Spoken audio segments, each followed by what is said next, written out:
Congress is passing an infrastructure bill that spends tens of billions of dollars promoting electric vehicles. It's high time to ask a basic question. Are electric cars really the way to go? Hello, I'm Steve Forbes, and this is What's Ahead, where you get the insights you need to better navigate these turbulent times.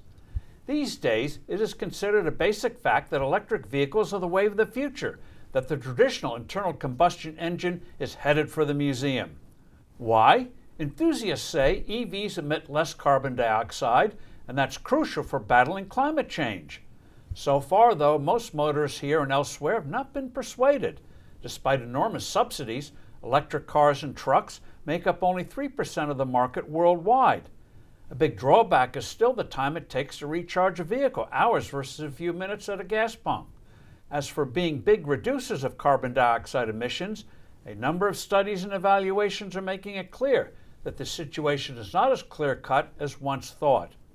In an article for TechCrunch.com, energy expert Mark Mills sums it up this way, and I quote, "A growing body of research points to the likelihood that widespread replacement of conventional cars with EVs would likely have a relatively small impact on global emissions, and it's even possible that the outcome would increase emissions," end of quote.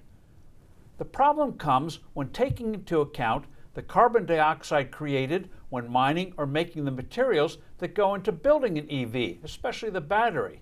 That is what is dubbed embodied emissions. For example, what amount of carbon dioxide is emitted when mining the minerals to make the battery, or emitted when manufacturing the aluminum or carbon fiber to make the car? As Mills puts it, and I quote, "The issue is what we know and don't know about what happens before an EV is delivered to a customer, namely the embodied emissions arising from the labyrinthine supply chains to obtain and process all the materials needed to fabricate batteries," end of quote. A typical EV battery, for instance, has 60 pounds of cobalt. To get that amount of cobalt means mining 60,000 pounds of ore. Then there's the amount of earth that has to be removed to actually mine these minerals. A single EV battery can require digging up over 100 tons of dirt.